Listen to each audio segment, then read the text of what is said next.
Bonjour à tous et toutes.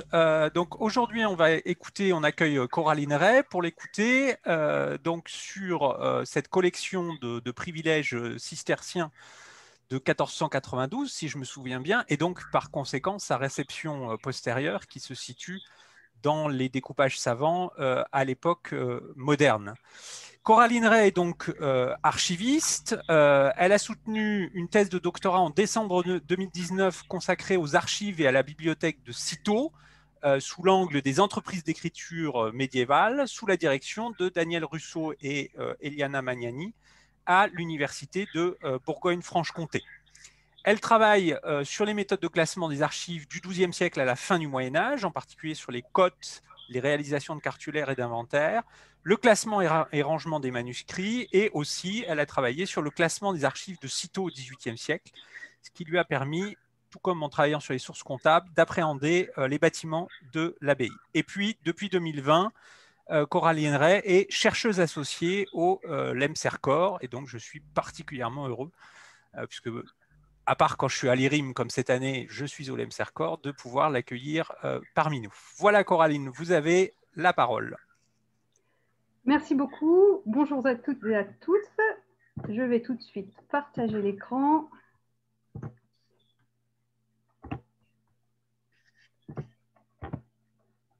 Et je pense que là, vous voyez bien mon diaporama. Donc aujourd'hui, je vais vous parler de la Collecta Quorundam Privilegiorum Ordinis Cisterciensis, de sa réception et de sa diffusion, aussi bien dans qu'au dehors du réseau cistercien. Alors, la Collecta Quorundam Privilegiorum Ordinis Cisterciensis est un livre des privilèges de l'ordre cistercien qui a été imprimé en 1491 au Petit Cîteaux à Dijon. Le Petit Cîteaux, c'est la maison urbaine de l'abbaye de Cîteaux. Alors, ce livre a été imprimé par Pierre Mettlinger, un imprimeur itinérant qui était originaire d'Augsbourg, à la demande de Jean de Siret, abbé de Cîteaux de 1476 à 1502. La Collecta est notamment connue pour deux de ses gravures qui sont placées en tête d'ouvrage. Donc la gravure à la Vierge, sous le manteau duquel viennent se placer les moines et les moniales, et la gravure des premiers abbés et de Bernard, qui s'agenouillent devant le pape, lui remettent la maquette de Cîteaux, et en retour, le pape leur transmet une charte. Je vais présenter la Collecta et sa réception en 3 points. Donc, on va d'abord évoquer la Collecta et son contenu. Ensuite, on verra la réception dans le réseau cistercien. Et en 3e point, la réception en dehors du réseau. Cet ouvrage prend place dans un projet qui est beaucoup plus vaste, un projet de réorganisation des archives et des manuscrits de l'abbaye et de l'ordre. Je le rappelle, l'abbaye de Cîteaux, elle avait une double casquette en tant qu'abbaye, mais également en tant que maison mère de tout l'ordre cistercien. Ce vaste projet de réorganisation des archives et des manuscrits, il a été impulsé par Jean de Siret. Mais la Collecta s'inscrit également dans un mouvement qui touche divers ordres religieux. Ces ordres religieux font imprimer leurs privilèges à la fin du XVe siècle ou au début du XVIe siècle. Et vous avez ici sous les yeux le recueil des privilèges des dominicains qui a été imprimé en 1490, donc l'année précédente de l'impression de la Collecta. Alors la Collecta, elle est ainsi dénommée par Jean de Siret dans la préface qu'il a fait écrire au début là, de l'ouvrage. Vous le voyez ici, Brevis Prefatio super sequenti collecta quorundam privilegiorum ordinis cisterciensis. Cette collecta, elle regroupe des actes pontificaux et quelques actes royaux, quelques actes princiers, adressés à l'ordre cistercien. Ce sont donc des actes à portée générale. La collecta s'adressait à tous les cisterciens, comme en témoigne la préface. Cumque fidelis et ordini devotus lector, nova legerit et vetera. Les nombreux objectifs de ce recueil sont indiqués dans cette préface. Notamment, l'un des objectifs était de compiler tous les privilèges pontificaux et quelques privilèges princiers, et tous ces privilèges se trouvaient dans les archives de l'abbaye de Cîteaux, comme vous le voyez dans cette citation, ab archivis Cistercii extrai. Cette compilation permettait en outre de regrouper tous ces privilèges dans un seul volume qui était aisément manipulable. Autre objectif bien défini dans la préface est celui de diffuser l'ouvrage auprès de toutes les abbayes, enfin de toutes les abbayes cisterciennes, afin qu'elles puissent se défendre, qu'elles puissent défendre leurs droits, y compris les abbayes qui ne possédaient pas d'exemplaires des privilèges pontificaux ou princiers. Et il est bien précisé que d'habitude, les abbayes qui ne possédaient pas ces privilèges pouvaient en demander une copie à l'abbaye de Cîteaux. Enfin, la collecta permettait de diffuser une version uniformisée des actes, puisqu'on sait que des actes pontificaux, il en existait parfois plusieurs dizaines d'un même exemplaire. Dorénavant, toutes les abbayes cisterciennes posséderaient le même volume et donc la même version des actes. La collecta comprend 127 documents pontificaux et 23 actes de souverains. Les actes des souverains sont situés en toute fin de volume. L'acte le plus récent est un acte pontifical qui date du 30 juillet 1490, soit tout juste un an avant l'impression de la collecta. L'ouvrage n'est ni folioté ni paginé, comme la majorité des incunables, mais surtout, il ne comporte pas de table. Et ça, Jean de Cirey donne lui-même l'explication. Il ne veut pas de table à son ouvrage car, selon lui, les tables ne font qu'apporter la confusion. Alors, par table, il précise bien une table qui suit l'ordre alphabétique, et c'est sans doute une table des mots matière ou des notions. Globalement, les actes sont transcrits par ordre chronologique, mais quelques dossiers sont formés par rapprochement entre un privilège et ses confirmations. Les actes sont tous précédés de notae, le terme est employé dans la collecta. Ces notae peuvent être assez courtes en indiquant notamment le nom du pape et le sujet de l'acte, mais parfois elles sont plus longues et font une page à une page et demie en apportant quelques informations supplémentaires. Jean de Cirey, comme je vous l'ai dit, indique avoir fait transcrire les actes d'après les exemplaires conservés à Cîteaux. Cependant, la collecta ne comprend pas tous les actes à portée générale. Une sélection a été opérée. Il a notamment été décidé de copier un acte, mais pas ses confirmations, ou de ne copier que les clauses supplémentaires à un acte. Ainsi, même s'il y a 127 actes pontificaux transcrits, ce sont en réalité 153 actes qui sont soit transcrits, soit abrégés, soit simplement mentionnés dans les notae. Ces choix prouvent ainsi la grande connaissance que les moines avaient de leur fonds d'archives. Afin d'éviter les fraudes, Jean de Cirey a fait authentifier chaque exemplaire de la collecta par la signature de son secrétaire, Konrad Leonberger, qui était moine professe du monastère de Maulbronn. Dans les pièces conclusives à la collecta, il y a notamment quelques vers qui expliquent que chaque exemplaire recevait bien cette signature. Force est de constater que certains volumes, aujourd'hui conservés, ne possèdent pas cette signature. Et jusqu'à présent, nous n'avons pas trouvé d'explication satisfaisante qui pourrait expliquer en fait cette absence de signature. Est-ce qu'elle a été effacée? Est-ce qu'il s'agit d'une fraude, d'une réimpression? Est-ce que Konrad n'a pas eu le temps de signer certains ouvrages? Est-ce qu'il a oublié de signer certains ouvrages? Je passe maintenant au deuxième point qui est celui de la réception de l'œuvre dans le réseau cistercien. En raison de la difficulté à rechercher les actes, notamment parce qu'il n'y avait ni foliotation ni pagination, mais surtout parce qu'il n'y avait pas de table, les exemplaires ont été remaniés. Par exemple, les moines d'Imrod ont ajouté une foliotation. Ils ont même placé une table alphabétique des mots matières dès la fin du XVe siècle ou au tout début du XVIe siècle. Au XVIIe siècle, ils ont en plus ajouté une table des actes. Les moines d'Altenberg ont paginé le volume et ils l'ont également décoré avec de nombreux pieds de mouche et de nombreux rehauts de couleur rouge. Parce que le volume ne comprenait que les actes à portée générale, plusieurs monastères ont également jugé nécessaire d'ajouter leur propre transcription, notamment les abbayes espagnoles. Et pour les abbayes espagnoles, l'ouvrage a même été réédité 2 fois, en 1574 et en 1617.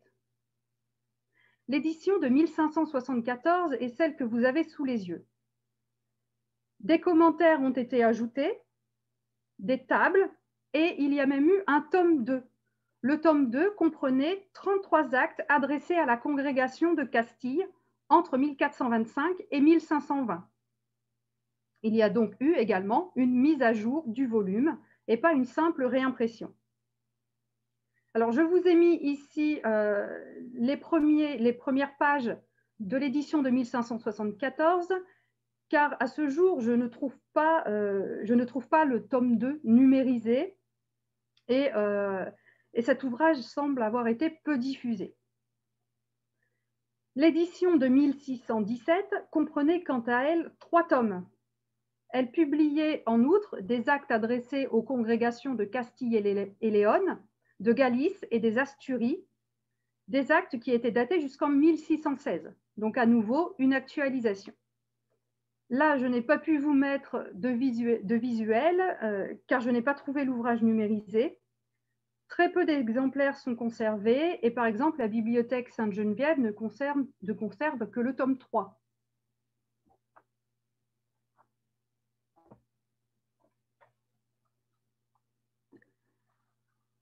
Alors, nous avons également, je reviens en arrière, nous avons également trouvé une mention. Alors, cette mention, elle se trouve dans la Bibliothèque des auteurs de Bourgogne. C'est un ouvrage qui a été imprimé en 1742 et qui a été écrit par l'abbé Papillon. Alors, l'abbé Papillon, il mentionne une édition de la Collecta qui aurait été confectionnée à Anvers en 1630 chez Plantin. Donc, il nous donne ensuite le titre, un très très long titre, de cette réédition. Cependant, je n'ai pas trouvé d'exemplaire conservé et je n'ai même pas trouvé en fait de référence à cette édition de 1630. Par contre, la même année, chez le même éditeur, Crisostomo Henriques publiait son Menologium Cisterciense et le Menologium, il compile des textes normatifs et des privilèges.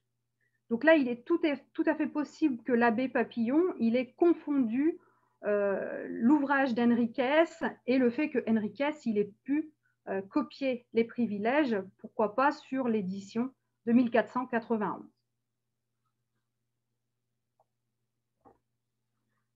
J'en viens maintenant à mon troisième point, qui est la réception de la Collecta hors du réseau cistercien.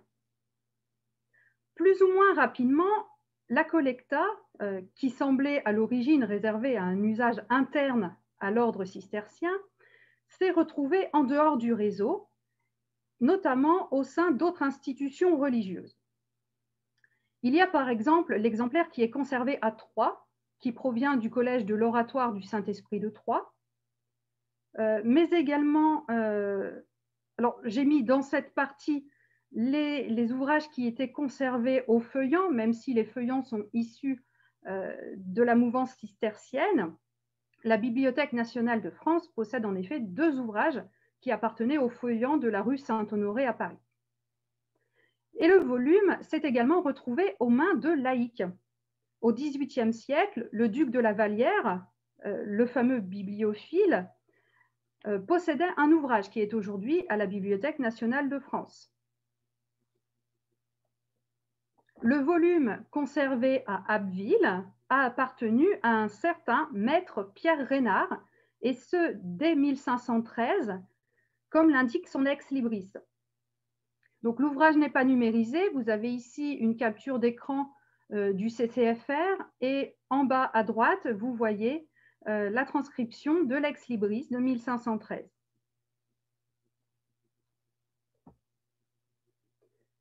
Nous avons également trouvé une copie manuscrite qui est aujourd'hui conservée à Rome. Cette copie manuscrite a été établie sans doute entre 1491 et 1500 et elle a été établie directement sur l'original, comme l'indique le long colophon que vous voyez dans la partie Storia del Manoscritto. Alors, nous ne savons pas pour qui a été établie cette copie à la fin du XVe siècle. Cependant, on trouve l'ex-libris de l'humaniste portugais Achille Stasio apposé sur ce volume. L'ouvrage, à la fin du XVIe siècle, s'est ensuite retrouvé dans le monastère de l'Oratoire, puisque en 1581, Achille Stasio a légué son fonds de livres. Donc, son fonds de livres était composé de 1931 manuscrits et imprimés. Il les a légués à Philippe Néri, qui est le fondateur de la congrégation de l'Oratoire.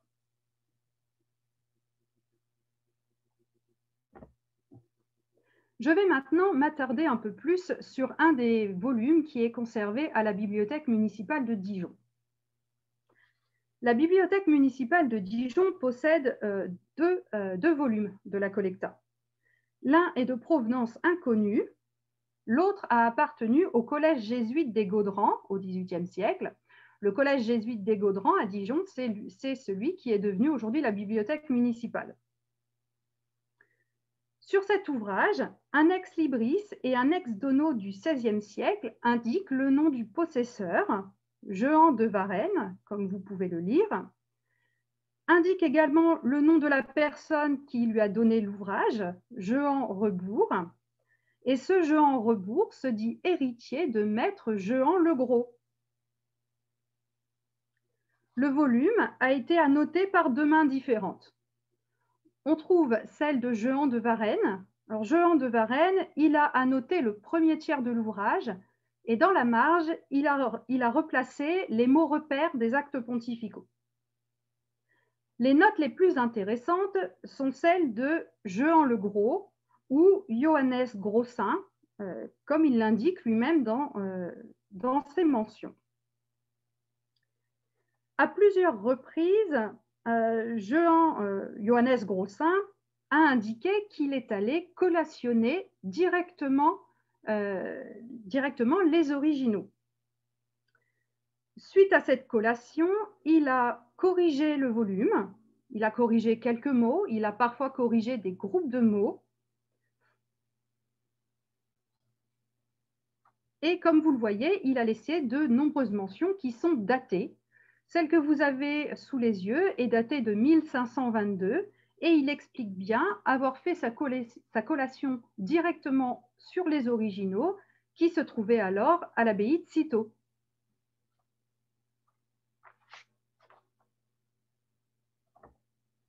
Ces collations ont été faites sur plusieurs années. La date la plus récente que j'ai pu relever est celle de 1538. La mention que vous voyez à présent au feuillet 146 verso nous apprend qu'en 1524, Johannes Grossin a eu accès aux originaux, non pas à l'abbaye de Cîteaux, mais cette fois au Petit Cîteaux, à Dijon. Toutes ces indications sont très intéressantes pour la matérialité des actes, puisque parfois, il a signalé le scellement. Ici, il signale que l'acte est scellé d'une bulle de plomb appendue à des fils rouges. Ces indications sont intéressantes parce qu'elles nous permettent de voir l'une des utilisations possibles du volume, et ici l'une des utilisations faites par un avocat. En outre, toutes ces notes nous permettent de nous rendre compte que dans la première moitié du XVIe siècle, les actes pontificaux étaient très bien conservés, alors qu'aujourd'hui, ils ont presque tous entièrement disparu. Je note également que ce volume en particulier ne comporte pas la signature de Conrad. Elle n'a pas été effacée, la page est réellement blanche, il n'y a jamais eu de signature. De nombreuses questions restent encore à poser et vont rester sans doute sans réponse. Nous ne savons pas comment ces ouvrages sont sortis du réseau cistercien. Nous ne savons pas si ces ouvrages sont volontairement sortis du réseau cistercien. Nous ne savons pas comment et par quelle voie ils sont sortis. Nous ignorons également quels ont été les usages réels de la collecta par les cisterciens, puisque les exemplaires conservés comportent très peu d'annotations. Je vous remercie pour votre attention. Je vous précise que pour aller voir une étude de la préface beaucoup plus complète, vous pouvez aller voir ma thèse qui est en ligne. Et vous trouverez également dans les annexes la liste de tous les actes pontificaux et de tous les actes princiers qui sont répertoriés dans ce volume. Merci beaucoup.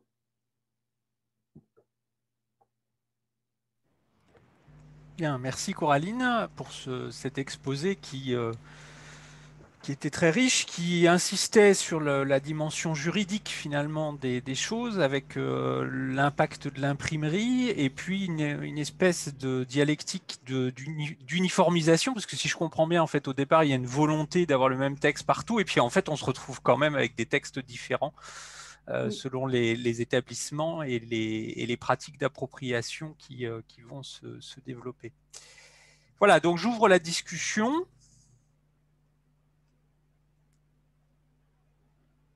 Alors, bon, je vais peut-être commencer. Donc, bon, moi, j'aurais une première question sur ce Jehan Legros, dont vous avez signalé en passant, si je comprends bien, qu'il était avocat.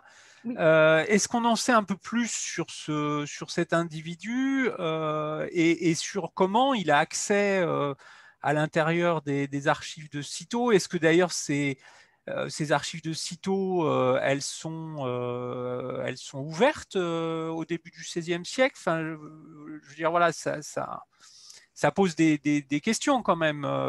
Comment se fait-il qu'il peut aller vérifier, collationner le texte des actes? Quels sont ses rapports avec l'abbaye? Voilà. Oui, alors on voit déjà que quand il collationne les actes, il le fait toujours en présence de quelqu'un. La première fois, il indique qu'il est en présence du prieur quand il est à Cîteaux. Et la seconde fois, quand il est au Petit Cîteaux, il est en présence de quelqu'un d'autre. Malheureusement, là, il me manque un terme. Il y a un terme que je n'arrive pas à transcrire. Mais en tout cas, il est aussi en présence de quelqu'un. Donc, voilà, il y a quand même quelqu'un pour surveiller ce qu'il fait. Ensuite, alors a priori, en tout cas jusqu'à la fin du XVe siècle, les archives à Cîteaux, elles ne sont accessibles qu'aux moines. Et en tout cas, elles sont... alors, Jean de Cirey a laissé pas mal de traces qui nous indiquent qu'en tout cas, les archives de l'ordre, elles se trouvent dans un coffre qui est situé près de la bourserie, comme il indique. Et cette bourserie, elle doit être située en haut de l'escalier de nuit, entre l'escalier de nuit et le dortoir des moines, donc à l'étage. À cet emplacement, il y avait plusieurs petites pièces. Et donc, à la fin du XVe siècle, on y trouve la bourserie, un coffre avec les archives de l'ordre, mais également le chartrier de l'abbaye. Donc là, les archives, elles sont à l'abbaye. Et effectivement, en lisant toutes les notes laissées par Jehan Grossin, j'ai été très surprise de voir que une vingtaine d'années après, il a accès aux archives, d'abord à l'abbaye, et ensuite que les archives sont même, en tout cas une partie des archives, sont même déplacées au Petit Cîteaux, à Dijon, alors que tout au long du Moyen-Âge, j'ai l'impression qu'elles sont toujours restées à Cîteaux. Donc là, ça pose beaucoup de questions. Bien sûr, je n'ai pas de réponse. Et votre première question, c'était qui était Jehan Grossin? Et là, je ne sais pas, puisqu'il faudrait que j'aille aux archives municipales à Dijon qui ont peut-être une trace de cette personne. Alors, c'est vrai que c'est une recherche que j'ai faite assez tardivement pendant ma thèse, et depuis, il y a la situation qu'on connaît. Donc, je ne me suis pas déplacée ni en bibliothèque ni en archive, mais la quête de savoir qui était ce Jean Grossin, ça reste un objectif. Si. Et pour ça, je me demandais, est-ce qu'il est envisageable qu'il ait, si j'ose dire, travaillé non seulement pour lui, mais pour les cisterciens aussi? C'est possible. Parce que, bon, c'était avant, mais des collations de documents, notamment dans des cartulaires, j'ai vu ça à Cluny et je crois qu'il y en a ailleurs. Oui. Et qu'il a, par contre, c'est des trucs qui viennent des fonds concernés. Donc, si ça se trouve, c'est quelqu'un qui a, je sais pas, peut-être fait ses collations en partie pour lui-même, mais aussi bêtement à la demande des frères pour C'est tout à fait possible. réagir. Oui.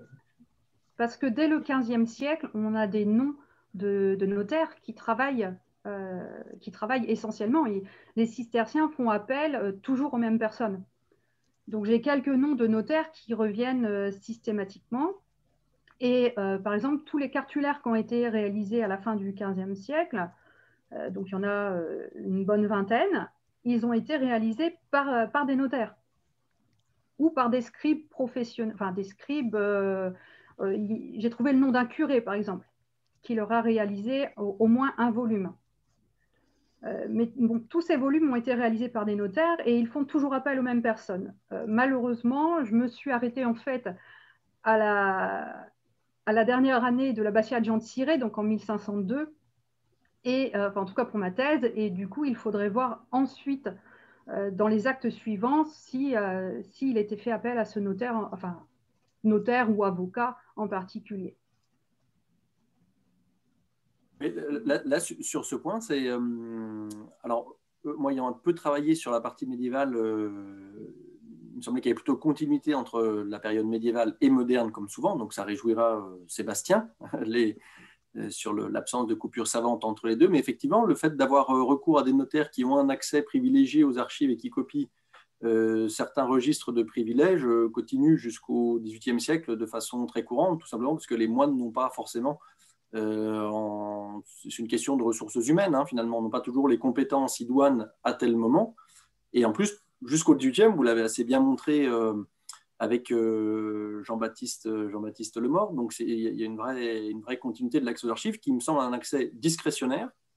C'est purement à la commande positive ou négative de l'abbé, ou à défaut du prieur, ou à défaut du vicaire général, quand parfois, à partir du 16e, il y a un vicaire général qui est nommé. Et finalement, ça continue jusqu'à aujourd'hui, puisque depuis le retour des moines à la fin du XIXe siècle, la reconstitution, bon, très partielle de quelques archives ici ou là, mais qui pour certains volumes reprennent, suite à des achats, notamment chez Lemeur à Dijon, des volumes d'Ancien Régime. Il y a encore par exemple le registre des vêtures et professions. On a un accès aux archives de Cîteaux de l'abbaye qui est purement discrétionnaire. Enfin, c'est ad nutum, quoi. On a l'assentiment ou pas de celui qui a la garde des archives, bon, jusqu'à récemment, c'était Père Placide Vernet.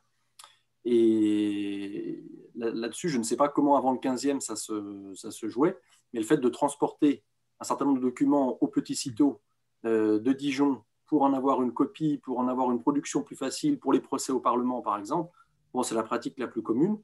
Et elle s'articule aussi avec le même type de plaidoirie au Collège des Bernardins de Paris, ce qui explique certains papiers aux archives nationales pour production dans les procès pendant au Parlement de Paris, me semble-t-il. Oui, et c'est une pratique qui devait exister. Alors, je n'ai pas trouvé, pour le Moyen-Âge en tout cas, je n'ai pas trouvé la trace de cette pratique de déplacement d'archives. Bien sûr, elle devait exister, mais justement, à la fin du XVe siècle, Jean de Cirey, alors là, c'est dans la préface des cartulaires, il explique qu'il fait des cartulaires justement pour ne pas avoir à sortir les originaux. Donc, voilà, c'est une mention indirecte, mais c'est vraiment la seule que j'ai trouvée de déplacement d'archives au Moyen-Âge. J'ai une question de curiosité aussi à propos de l'exemplaire de la préface conservé à Florence. Alors, je ne connaissais pas cet exemplaire florentin. Est-ce qu'il a des particularités, des spécificités? Parce que d'autres exemplaires, on en connaît à la BM de Châlons, par exemple. Alors, je ne sais plus si de mémoire, c'est l'exemplaire qui vient de La Ferté ou non, comme toute une partie du fond chalonnais. Pas seulement les boiseries, vient de l'ancienne abbaye cistercienne de La Ferté-sur-Grou, enfin première fille de Cîteaux, comme on sait. Est-ce que là, voilà, c'était purement un titre illustratif pour l'exposer, ou est-ce que cet exemplaire-là, en plus, aurait d'autres particularités, comme certaines annotations dans l'exemplaire dijonnais, l'exemplaire fascinant présenté un peu ici? Non, l'exemplaire de Florence n'a pas de particularité. Je l'ai pris parce qu'en fait, tout simplement, ça a été un des premiers exemplaires numérisés, donc sur lesquels j'ai travaillé. Ouais. Et ensuite, c'est un exemplaire qui est très bien numérisé. Donc, c'est pour ça que je l'ai choisi en exemple. Ensuite, ça me permettait de varier un peu mes exemples pour montrer quand même que les exemplaires sont conservés à différents endroits. Donc, j'ai dressé la liste de tous les exemplaires que j'ai pu retrouver. Donc, on en a une longue liste, en même temps très courte, puisque normalement, chaque abbaye devait avoir son exemplaire. Donc, il en reste pas mal. Il en reste en bibliothèque dans différents pays d'Europe, quelques-uns aux États-Unis, et il y en a bien sûr qui sont passés en collection privée, dont j'ai parfois retrouvé la trace quand on a une trace de vente aux enchères. Donc voilà, mais de tous ces exemplaires, finalement, très peu sont annotés. D'accord. Et l'exemplaire florentin, là, par exemple, du coup, est-ce qu'on connaît est-ce que ça passe par Settimo ou d'autres abbayes florentines? Parce que bon, la Toscane n'était pas une très grande terre cistercienne par rapport à d'autres provinces italiennes. Est-ce que là, est-ce qu'on a une généalogie quelconque des possesseurs de l'ouvrage? On a juste l'ex-libris du XVIIe siècle. D'accord. Il est en latin, de mémoire, c'est Selae. Donc, je n'ai pas identifié. Selae. En latin, oui. Bon, la selle. Oui, voilà. Le monastère, ça nous aide beaucoup. Voilà, et je connais très mal les monastères italiens, donc je n'ai pas encore identifié celui-ci. Bah là, sur Florence, moi, je regardais ceux qui apparaissent dans mes fiches pour Settimo, Buonsaluzzo, qui est assez important à l'époque moderne, et Cestello, qui est carrément, enfin, dit in Firenze, à Florence même. Et voilà, s'il y avait eu une mention d'appartenance à l'un de ces monastères, ça m'aurait intéressé, mais c'est vraiment anecdotique. En tout cas, c'est intéressant de voir la diffusion, le double cas aussi finalement des exemplaires de l'oratoire est assez intéressant, aussi bien du côté de l'oratoire de France en Champagne que du côté de l'oratoire italien à la Vallichelliana, parce que ce sont deux oratoires complètement séparés, même si le nom est proche entre l'oratoire italien et l'oratoire français. Et donc là, je ne sais pas s'il y a une piste à creuser, mais c'est intéressant. Oui. Effectivement, il y a quand même plusieurs exemplaires qui sont passés dans la congrégation de l'oratoire. Donc celui en Italie, on a sa provenance, hein, puisqu'il passe de la collection d'Achille Stasio à l'oratoire. Les autres, par contre, on n'a pas de marque de provenance. Donc c'est assez problématique. Et c'est souvent sur les ouvrages, la première marque, en fait, c'est celle qui apparaît au XVIIe, voire au XVIIIe siècle. Il y aurait peut-être quelque chose à faire, pourquoi pas sur les reliures, puisqu'en fait, les exemplaires étaient envoyés sans reliure. Donc aujourd'hui, on a des exemplaires qui ont tous des reliures différentes, et toutes ces reliures sont d'époques différentes. Donc peut-être qu'avec l'identification de quelques reliures, on pourrait avoir des provenances ou des idées de provenance. Est-ce que l'existence d'exemplaires signés ou pas pourrait être éventuellement reliée au caractère officiel ou non de certains exemplaires? avec des exemplaires de travail à noter, qui du coup n'auraient peut-être pas été conservés puisque ayant un statut un petit peu différent, et des exemplaires qui seraient l'exemplaire du monastère et éventuellement mieux relié. Enfin, est-ce que ce type de choses, vous l'avez retrouvé dans les comparaisons d'ouvrages? C'est la question que je me pose. Malheureusement, il faudrait que je vois tous les exemplaires conservés. C'est le seul moyen d'étudier une édition, c'est effectivement. Et du coup, mais je pense que la réponse à ma question est négative. Il n'y a pas eu d'histoire du livre lui-même, en histoire matérielle du livre, en étude de son impression, des cahiers, des Non. écologie, parce que ça peut éventuellement apporter des éléments aussi. L'autre hypothèse à laquelle je pensais pour l'absence de signature, c'est celle toute bête d'un jeu de cahiers égaré au moment où il a signé. Parce qu'il a dû faire ça à la chaîne. Et Oui. j'imagine qu'il n'y a pas eu 36 impressions. Donc il suffit qu'en fait, il est matériellement, c'est des choses qu'on voit vraiment en histoire du livre, les couacs, tout simplement, qui nous sont très très précieux. Et c'est l'hypothèse que je privilégie pour l'instant. C'est simplement des oublis. Oui. Voilà, Il suffit on imagine très bien sa pile de cahiers, et il suffit qu'il y ait un lot qu'il n'ait pas eu pour ce qui peut s'identifier avec l'emplacement en travaillant sur la structure des feuilles. Je ne suis pas complètement pro, mais je sais que des choses de ce type ont été faites pour la Bible de Gutenberg ou pour des... Et on peut aller assez loin dans la reconstitution de l'élaboration du livre lui-même. Oui, oui, oui. Merci. Et sur Plantin aussi, à propos de la mention de l'abbé Papillon, alors évidemment, comme à la fois historien moderniste et bourguignon, je ne critique jamais trop Papillon, mais malgré tout, il commet quand même un certain nombre d'erreurs factuelles. Donc ici, j'imagine qu'il y a assez peu de doutes sur l'identification de Chrysostome Henriquez,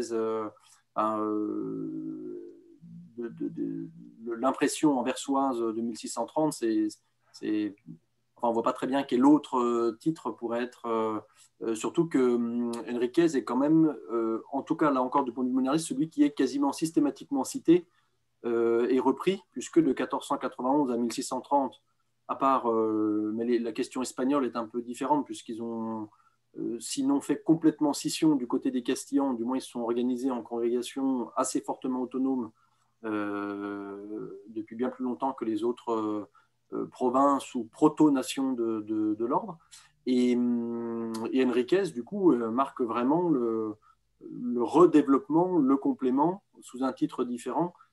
Finalement, le Nomasticon de Julien Paris ensuite, même le recueil de Don Méchet en 1713, reprennent, en fait, doivent beaucoup plus à Enriquez qu'aux autres publications antérieures. Donc, j'imagine ici que l'identification est très, très sûre finalement. Enfin voilà, c'est Papillon qui s'est trompé dans ses fiches, ce qu'on comprend, puisqu'il ne faisait pas de copier-coller, mais ça serait étonnant qu'il y ait une autre œuvre anversoise. Voilà, en tout cas, quasiment systématiquement au XVIIIe, on cite 1491, 1630, 1713, et je ne sais pas pourquoi on oublie généralement le Nomasticon de Paris, qui lui-même est quand même une copie augmentée de Enriquez, et probablement l'hypothèse que je ferai ici, mais je n'ai pas travaillé directement dessus, c'est le fait que Méchet, appartenant à la commune observance et défendant grosso modo le point de vue de l'abbé général de Cîteaux face à Paris, qui était de l'étroite observance, et ensuite étant interprété plutôt par les opposants généralats, à savoir les 4 premiers abbés, conduits entre autres à partir des années 1170 par Pierre Bouchu, abbé de Clairvaux, eh bien, avait plutôt tendance à minorer du coup certains éléments favorables à l'abbé de Cîteaux, et donc inversement, Méchet, dans son recueil de privilèges, est cité, et Enriquez aussi, qui est tout à fait étranger à la querelle franco-française de l'étroite et de la commune observance, et donc ça fait que 3 grandes dates de publication sur 4, mais ça fait vraiment 1491, 1630, 1713, et de ce point de vue-là d'ailleurs, pour prolonger la discussion sur la conservation des privilèges pontificaux au XVIe siècle. Alors là, 1524, on est évidemment antérieur au grand pillage de la seconde moitié du XVIe, on est antérieur au pillage de 1136, mais surtout, on trouve des traces, j'imagine que vous avez pu les voir aussi, j'ai plaidé ça auprès de certains collègues, mais qui ne me croient pas tout à fait. On trouve encore des traces en plein cœur du XVIIIe de la copie faite à Cîteaux de privilèges pontificaux. J'en ai cité un dans le volume en l'honneur du doyen Richard, malheureusement récemment décédé, et ces privilèges-là ont disparu du fond de Cîteaux, donc très probablement à la Révolution française. Mon interprétation, qui est un peu contraire à celle de la tradition, est que donc les archives n'ont pas entièrement disparu, y compris les archives de l'ordre, ni au XVIe ni au XVIIe siècle, mais plutôt dans en tout cas leur majorité importante, notamment les privilèges pontificaux et royaux dont vous avez parlé, sous la Révolution française. Voilà, mais c'est une hypothèse, ce n'est pas encore une véritable thèse, disons. J'ai la même hypothèse. Alors, pour revenir sur l'édition citée par Papillon, oui, je pense qu'il a fait une erreur. Après, il faudrait que j'écrive au musée Plantin. Peut-être qu'eux pourraient me répondre. Ils ont peut-être un catalogue de toutes les éditions, de toutes les impressions qui ont été faites. Donc, eux pourraient clairement me dire si oui, il y a eu une édition en 1630 ou pas. Ensuite, pour les archives de l'ordre. Donc, les archives de l'ordre, il y en a toute une partie qui était en fait régulièrement détruite, volontairement. Et notamment, Jean de Cirey, donc, quand il a fait réorganiser toutes les archives et tous les manuscrits, il a fait également une campagne de relure. Et il y a de nombreuses relures qui sont en fait des plats de papier collés. Et dans ces plats, on a retrouvé soit des documents de l'abbaye, notamment des documents comptables, donc des choses qui sont détruites régulièrement, soit des documents de l'ordre, et notamment de la correspondance. Donc, il faut déjà imaginer que les archives de l'ordre étaient comme ça, régulièrement épurées. Tout ce qui était périmé au bout de quelques années, on ne conservait pas. Ensuite, il y a effectivement tous les privilèges, et on sait que des privilèges, pour certains actes, il en existait plusieurs exemplaires à Cîteaux. Donc, il devait y avoir plusieurs dizaines, voire plusieurs centaines d'actes pontificaux intéressant l'ordre cistercien qui étaient conservés à Cîteaux. Et effectivement, ce sont ces actes qui ont presque tous entièrement disparu, puisque je crois que ceux qui restent, on les compte sur les doigts d'une main. Et ces actes, effectivement, je pense qu'ils ont disparu à la Révolution. Alors, on a la mention, alors je ne sais plus qui dit avoir assisté à un auto-da-fé des bulles pontificales à la Révolution. Je ne sais plus qui dit ça. Le témoignage est un peu douteux parce que la personne se présente comme professe à Cîteaux. En fait, il ne l'a jamais été. Donc, le témoignage est un peu douteux. Mais je pense qu'effectivement, à la Révolution, il y avait tous les actes qui étaient encore conservés. Et pour revenir au pillage, alors le pillage au XVIe siècle, finalement, on ne sait pas grand-chose, mais le pillage qu'il y a eu au XVIIe siècle, il semble que les documents détruits aient été ceux qui étaient conservés dans la secrétairerie, comme il est indiqué, et ça devait être plutôt des documents assez courants, beaucoup de correspondances. Donc au final, il y a dû avoir peu de destruction de documents au XVIIe siècle. J'ai une question. Pour convaincre un certain nombre de collègues, pardon. Non, allez-y. Non, je vous en prie, non, c'était juste une... J'avais juste une question. C'est peut-être demander trop aux sources, mais est-ce que vous avez trouvé des mentions sur l'utilisation de cet ouvrage, par exemple en jugement, c'est-à-dire en trouvant sur des plaidoiries, à savoir de quelle façon il a été utilisé? Non, pas du tout.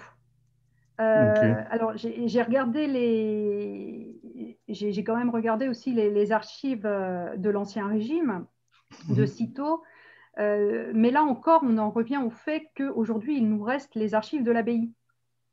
Donc, les procès que j'ai, ce sont des procès de l'abbaye. Donc, ils n'ont pas en fait à montrer le recueil de privilèges qui contient des privilèges à portée générale. En fait, les cisterciens faisaient une vraie distinction entre archives de l'abbaye et archives de l'ordre. Il y a parfois eu des petits couacs parce qu'il y a certains actes pontificaux qui ont aussi bien des mentions à destination de l'ordre que des mentions à destination de l'abbaye. Donc là, on voit qu'il y a eu, ils ne savaient pas trop où les ranger, ceux-là. Mais voilà, il y avait vraiment une distinction. Donc du coup, aujourd'hui, je n'ai pas retrouvé de traces. Après, des traces, on pourrait éventuellement en retrouver dans d'autres abbayes. Ça, c'est possible, hein, puisque d'autres abbayes ont conservé des compilations, des textes normatifs, des statuts, des choses comme ça. Donc là, peut-être qu'il y aurait des traces, mais il faudrait savoir où chercher. Oui.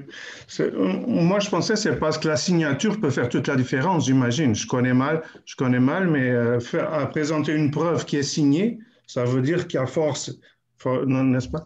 Alors que quand tu présentes une copie qui n'est pas signée, donc n'a pas de valeur en soi. Donc, j'imagine que ça peut être une différence. Merci. De rien.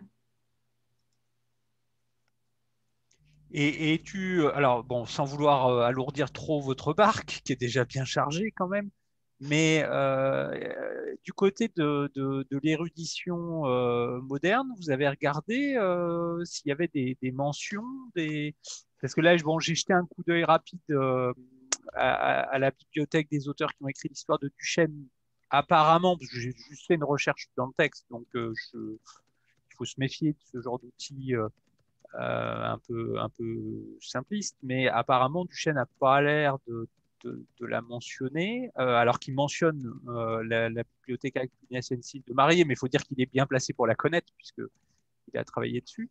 Donc, est-ce qu'il y a des érudits modernes avant Papillon qui ont pu en parler ou pas du tout? Voilà, ce qui donnerait aussi éventuellement une idée de la diffusion en dehors de l'ordre. Alors, oui, bah, on parlait de Henriquez, hein, qui l'a mentionné. Manrique aussi la mentionne, mais à chaque fois, en fait, ce sont juste des mentions. Donc, à chaque fois, il est dit, bah voilà, en 1491, Jean de Ciré a fait éditer les privilèges, Oui. et c'est tout ce qui est indiqué. Oui. Je n'ai pas trouvé vraiment d'utilisation du volume. Oui, c'est ça. Ouais. Oui, vous n'avez pas pour l'instant de cas où un érudit s'en sert comme source, quoi. Non. À part du coup Henriquez qui a dû s'en servir pour son édition. Ouais. Mais qui ne le dit pas. Alors, il faudrait relire Henriquez, mais c'est c'est assez fastidieux. Ces éditions sont quand même assez fastidieuses. Il faudrait voir s'il le cite ou pas, mais non, à chaque fois, je n'ai pas de mention d'utilisation de l'ouvrage. Et est-ce que... Pardon. Non, je vous en prie. Est-ce que les gravures ont eu une réutilisation? C'est une piste que vous avez suivie, ou soit sous forme de feuilles isolées, soit... Est-ce que d'ailleurs vous savez d'où elles viennent? Elles ont été réalisées spécifiquement pour cet ouvrage, ou c'est une réutilisation elle-même? Alors, je n'ai pas cherché, je n'ai pas fait de recherche sur les gravures en elles-mêmes. Je crois que ça a été réalisé spécialement, mais il faudrait vérifier. Mais c'est vrai que ça pourrait être intéressant de faire une recherche dessus. C'est pas si fréquent, c'est un coût. Enfin, c'est un élément. Et il y aurait peut-être des choses à faire aussi en ce qui concerne les lettres ornées, parce que j'ai eu l'impression qu'il y en avait quelques-unes. Ce sont des grandes lettres majuscules, oui. Qui sont en fait très courantes à la fin du XVe siècle à Cîteaux. D'accord. Tous les cartulaires possèdent ce même... voilà. Oui, ils ont repris une façon de faire les lettres qui est très courante à l'abbaye, mais également en Bourgogne à la fin du XVe siècle. Merci. Mario Farello vous signale dans le chat 2 exemplaires à Lisbonne. Oui. Je ne sais pas si vous les connaissiez. Il faudrait que je reprenne la liste, mais merci beaucoup, je vais vérifier. Apparemment, les 2 sont signés. En plus. Mais je vais vérifier ça. Merci. Apparemment. Vous avez récupéré le lien ou vous voulez que je vous l'envoie par mail? C'est bon, j'ai enregistré la conversation, donc j'ai les liens. Impeccable.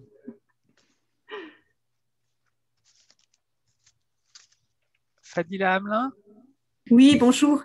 Bonjour Coraline. J'avais 2 remarques.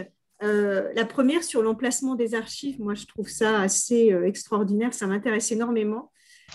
Si tu as développé ça dans ta tête, je vais la lire, je vais courir la lire. Et la deuxième remarque, c'était sur en fait sur la présence ou non de collecta ou en tout cas d'ouvrages de collecte des bulles pontificales.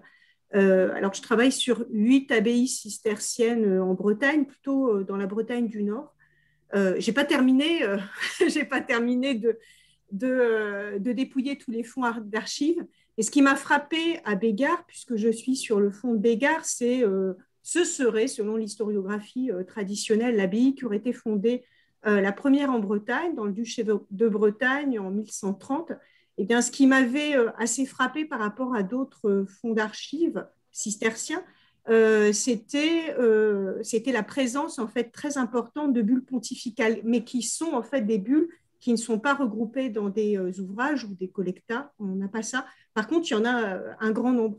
Et d'où en fait une remarque. Je me demande si l'abbaye mère n'est pas une abbaye qui collecte pour un grand nombre d'abbayes cisterciennes en fait les bulles pontificales et qui les redistribue après dans son réseau en fait d'abbayes filles. Il me semble, enfin ça me paraît assez presque évident parce que quand je regarde certains fonds plutôt bien dotés, Saint-Aubin-des-Bois ou Beaucain, on a quand même pas mal de fonds d'archives médiévales. Alors pour la Bretagne, hein, d'accord, il ne faut pas confondre avec la Bourgogne. Les dimensions, la mesure n'est pas la même. Mais en fait, on a pour des abbayes comme Saint-Aubin ou Beaucain qui sont bien dotées, c'est-à-dire qu'on a 400-500 chartes médiévales. On appelle ça très très riche hein, en Bretagne. Eh bien, on a 3, 4, on a moins d'une dizaine de bulles pontificales. Et pour Bégard, on en a quand même plusieurs dizaines. Et je me suis posé cette question. Je me suis dit, dans des réseaux comme ça, là c'est une principauté, mais dans des réseaux un peu plus éloignés de Bourgogne, est-ce que l'abbaye mère n'est pas le réceptacle en fait de bulles pontificales et qu'elle ne joue pas le rôle de redistribution en fait de ces bulles? Oui, tu as raison en fait. C'est effectivement les abbayes mères pouvaient obtenir des copies. Bon, il y a différents moyens d'obtenir des copies. Hein. Soit on demande auprès du pape, mais il faut payer. Et notamment, souvent au dos des actes pontificaux, on a une mention de la somme, sans doute la somme qui a dû être payée pour obtenir l'acte pontifical.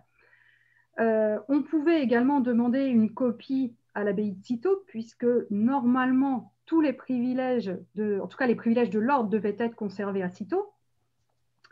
Donc l'abbaye de Cîteaux, comme ça, pouvait distribuer des copies, mais il y a également toutes les abbayes mères qui pouvaient obtenir une copie et ensuite diffuser cette copie auprès de ces abbayes filles. Donc ça, c'est une pratique qui est attestée. C'est aussi une pratique qu'a bien montré Timothy Salem, puisqu'il a étudié les livres de privilèges. Des livres de privilèges, il y en a plusieurs qui sont conservés, je crois qu'ils sont tous du XIVe siècle. Et à Cîteaux, on en a un du XIVe siècle, justement. Donc ça, c'était pour répondre à ta deuxième question. Et par rapport à ta remarque, c'est oui, j'ai donc indiqué où étaient conservées les archives, mais également les manuscrits de la bibliothèque. Donc, on est à la fin du XVe siècle et le catalogue des manuscrits, en fait, il indique où étaient conservés les livres. Donc dans la bibliothèque, dans le cloître, sur des pupitres, dans des armoires, etc. Donc ça, oui, tu peux le lire si ça t'intéresse dans ma thèse. Oui, je suis en train d'écrire un article dessus, mais pour la Bretagne. On a beaucoup moins de données, évidemment, hein, mais oui, je vais le lire. J'adore ce sujet. Enfin, je le trouve passionnant. Voilà. C'est passionnant parce qu'en fait, on touche à la vie quotidienne. Oui. On voit où étaient situés tous les livres. Donc les livres, forcément, ils étaient situés là où on les utilisait. Donc notamment dans les galeries du cloître. Mais c'est passionnant parce qu'à la fin du XVe siècle, on découvre une abbaye qui devait être encombrée. Notamment les galeries du cloître, il y avait donc forcément des bancs pour s'asseoir, des pupitres avec des livres. On a la mention d'une chaire qui est dans une des galeries du cloître. On sait même que des moines possédaient des armoires qui se trouvaient dans les galeries du cloître. Donc, ces abbayes qu'aujourd'hui on voit très, très épurées, vides, en fait, ça devait être très chargé, même chez les cisterciens. Oui. Très chargé. Il devait y avoir continuellement du mouvement. Et en même temps, dans le cloître, c'était normalement la règle du silence qui s'imposait. Ça devait être... pour nous, ça ferait très bizarre, je pense, de voir comme ça circuler les moines, les manuscrits, tout ça dans le silence. Donc ça donne une image assez sympa, je trouvais, et vraiment, là, on touche à la vie quotidienne. On a moins de données, mais nous, en fait, en Bretagne, c'est surtout les faits divers qui nous donnent des renseignements, en fait, sur le lieu de réception et de conservation des archives. Et des fois, c'est haut en couleur. Donc, c'est assez drôle, en fait. On a plein d'anecdotes rigolotes. Et c'est là où on apprend qu'il y a des coffres qui servent aux archives. On a beaucoup moins d'archives en Bretagne, hein. Mais c'est vrai que ouais, c'est assez drôle et puis ça doit être assez passionnant. Je vais le lire très rapidement. Merci beaucoup. Si ça t'intéresse, tu liras, je ne sais plus c'est à quelle page, mais je reprends la tentative de vol qu'il y a eu à la Révolution avec le moine qui s'infiltre par un trou qu'il a creusé dans les voûtes pour aller voler justement des choses dans le trésor. D'accord, merci beaucoup. Est-ce que vous avez des indications d'appropriation de livres affectés à telle ou telle personne, soit identifiés par son nom, soit par sa fonction? Alors, non, il n'y en a pas au Moyen-Âge. Il y a seulement, à la fin du Moyen-Âge, on a conservé quelques inventaires de moines. Donc ces inventaires ont été étudiés par Marie-Françoise d'Amongeau et on découvre qu'ils avaient des biens. Donc il y en a quelques-uns qui ont des livres. Il y en a un notamment qui a une armoire qui se trouve dans le cloître. On en a un qui est un scribe, puisqu'il a du matériel à écrire, il a même une presse à relier. Mais là, on est en 1475. Donc voilà, les temps ont un peu changé, les moines possèdent quelques biens, et on découvre que déjà à la fin du XVe siècle, le dortoir était divisé entre dortoir commun et chambre particulière, puisqu'il y en a un qui étudie notamment le droit, d'après ses livres, qui lui bénéficie d'une chambre particulière. D'accord. Et la règle cistercienne interdit la propriété de livres comme n'importe quel autre bien. C'est ce qu'on dit dans les statuts, mais à la fin du XVe siècle, clairement, ce n'est plus le cas. Alors, je vous pose la question parce que chez les jésuites, dans la bibliothèque jésuite, en tout cas sur laquelle j'ai le nez le plus souvent, on a une interdiction très clairement rappelée des jésuites de posséder des biens et donc des livres. Interdiction qui est rappelée au XVIe siècle, qui est reprise pour la Nouvelle Compagnie au XIXe siècle et que les jésuites, quand on discute avec eux, rappellent encore aujourd'hui. Donc c'est quelque chose de très marqué et on constate avec constance des indications. J'appelle ça d'appropriation. On a des livres, quelques-uns, qui sont dans la chambre du maître de lettres. Donc ça, c'est des fonctions. Mais on a des livres qui sont indiqués à des noms de jésuites, le père Coton, alors que... et dont on ne peut pas vraiment savoir si c'est les livres communs dont ils ont considéré qu'ils avaient besoin, enfin si c'est des prêts longue durée, semi-permanents, ou si en fait la règle est ignorée. Pour le 19e siècle et même le 18e, on sait qu'il y a des constitutions de collection, alors là ça concerne plutôt les gravures, mais qui à la fin de la vie du jésuite sont données à l'ordre, mais qui lui appartiennent quand même. En fait, il y a un statut totalement, et que je trouve très intéressant, hors règle. Enfin, il y a un arrangement avec la règle pour les livres et les collections d'imprimés, pour les sources de la recherche. qui n'est pas sans rappeler, puisqu'il y a une archiviste dans la salle, toute l'ambiguïté entre les archives de chercheurs, même quand ils sont publics, qui ne sont pas vraiment des archives publiques, même si la loi le dit, parce qu'on est exactement sur ce type de truc pas net. Et je me demandais si sur des périodes antérieures, on pouvait le voir. Ce qu'on voit aussi chez les jésuites, en tout cas pour le Collège de Lyon, c'est la conservation de livres dans le cloître et à proximité des lieux où ils sont utilisés. Mais ça concernera plutôt les livres liturgiques, les livres de prière. Enfin, y a un côté très pratique. Et puis, bien entendu, sous les fuites d'eau, sous les toits qui fuient, enfin, partout où il ne faudrait pas. Je ne sais pas si vous l'avez retrouvé aussi pour Cîteaux. Mais... Alors, à Cîteaux, les livres les manuscrits sont très bien conservés. Bon, bien sûr, aujourd'hui, on en a perdu beaucoup, hein, oui. Mais il n'y a pas de traces, très peu de traces d'humidité dessus, par exemple. Mais inondation. Chez les jésuites de Lyon, ils ont essayé de faire en sorte que ça soit très bien conservé, mais bon, entre les incendies et les dégâts des eaux, ça a vraiment été c'est à chaque fois dans des pièces spécialisées pour les livres et nouvellement bâties. Hein. C'est pas du tout, c'était pas du tout de la mauvaise conservation. C'était, je sais pas, à ce stade, ça relève de l'exorcisme à mon avis. Et je pense que le mécanisme que Sandrine Cunac a souligné d'aménagement de la règle, il est très ancien en fait, parce que on a déjà ce genre de fonctionnement. Alors je sais bien que c'est des bénédictins, donc pour des cisterciens c'est l'horreur, mais à Saint-Martial de Limoges au XIIIe siècle. À Saint-Martial de Limoges au XIIIe siècle, le dossier de Bernard Itier, qui a été bien étudié par Jean-Loup Lemaître, montre que les livres sont possédés par certains moines. Bon, moi, j'ai eu l'occasion de travailler sur un autre moine qui est contemporain de Bernard Itier.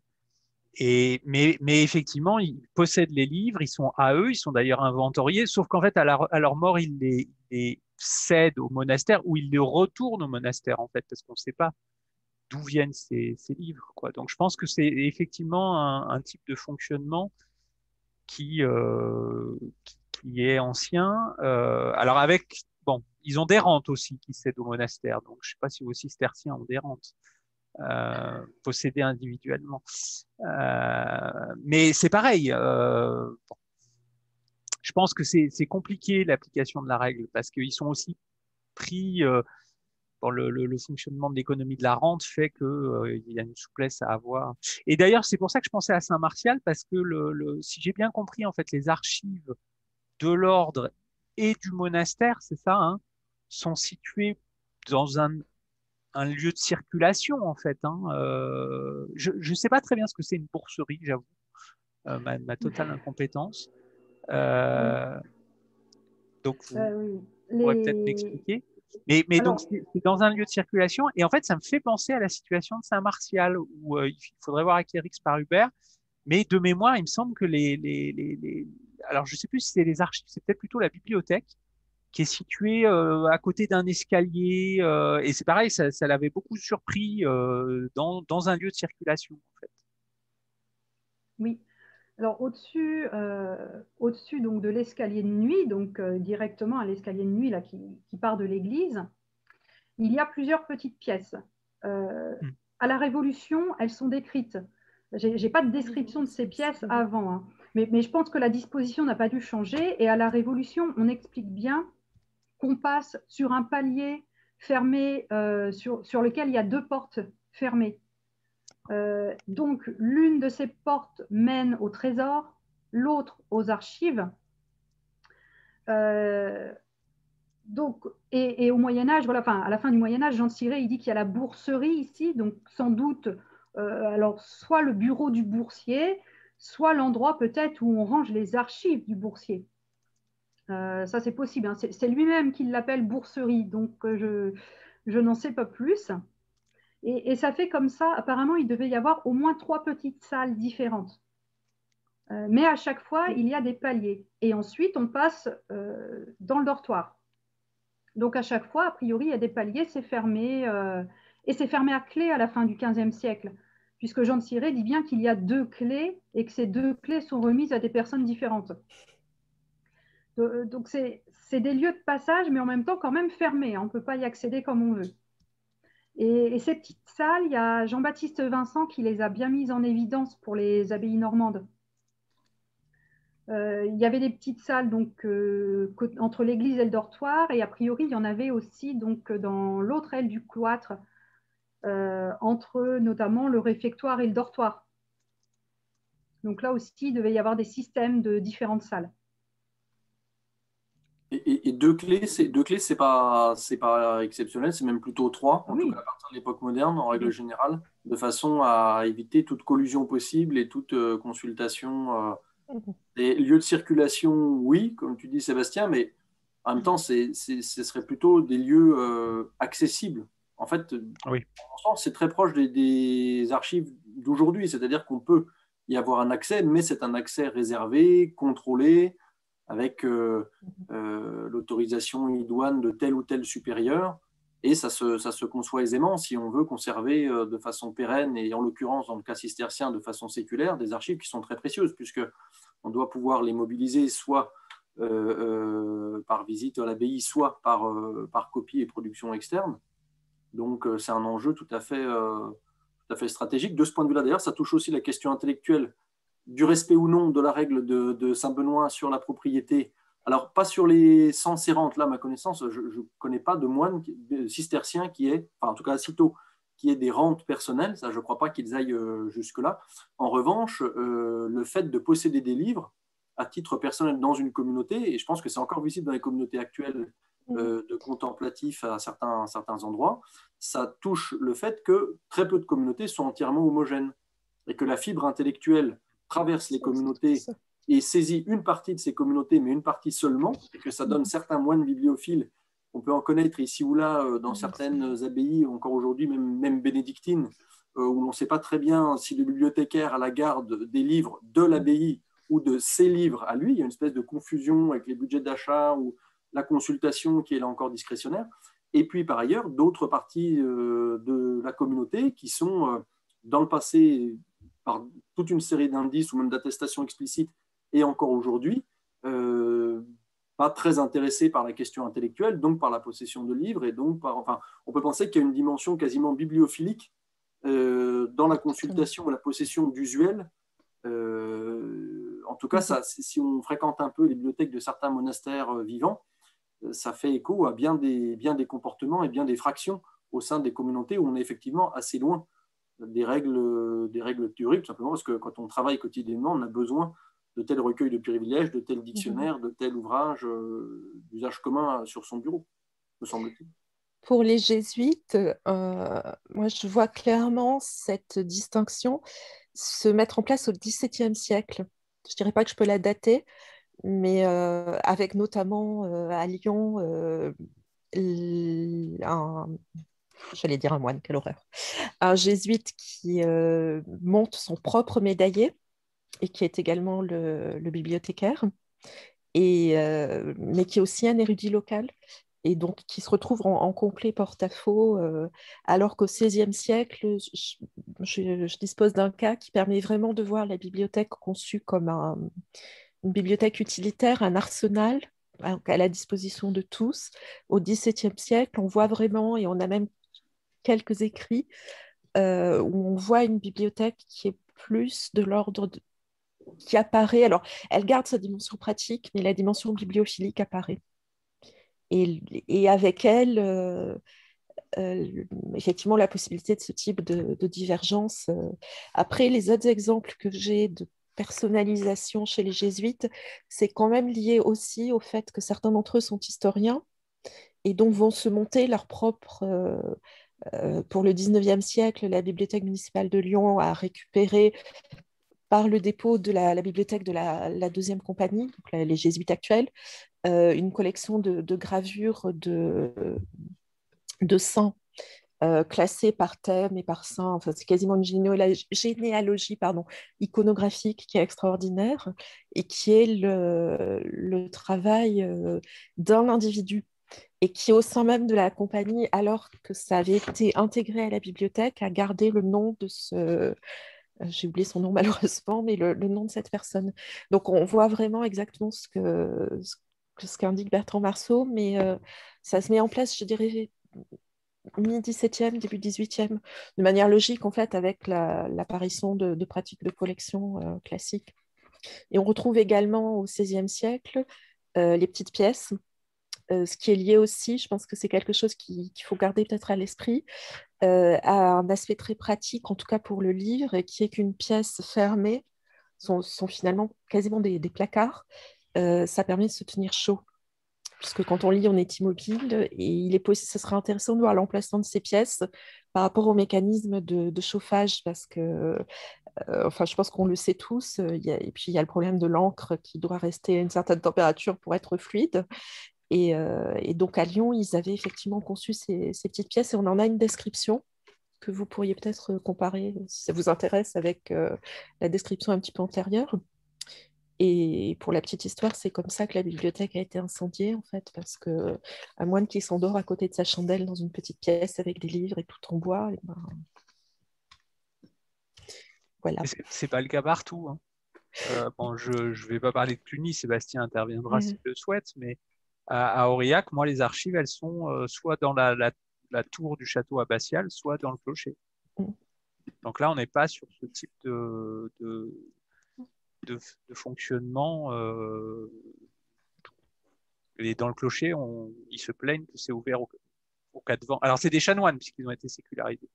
Mais ils se plaignent que c'est ouvert au cas de vent et qu'il fait froid et que c'est pas confortable et que c'est pas bon pour la conservation des documents. Bon, n'empêche que ça leur coûterait trop cher de faire autrement. Donc, voilà. À mon avis, donc, manifestement, il y a des stratégies d'emplacement qui ne doivent pas être les mêmes selon les établissements, je pense. Je m'apprêtais à dire après la même chose, c'est-à-dire que pour moi, les petites pièces, c'est des dispositifs spécialisés. Ça implique la garde, mais ça implique l'étude. En tout cas, ça s'y prête. Et je ne pense pas qu'on gâche de l'espace pour ça. Donc, ça serait peut-être aussi à regarder en fonction des vocations des lieux. Cîteaux, enfin Cluny, je ne sais pas. Le collège des Jésuites de Lyon, c'est une des vitrines intellectuelles de l'ordre. Il est admis, d'abord on va former les jésuites, et il est admis que ce lieu-là a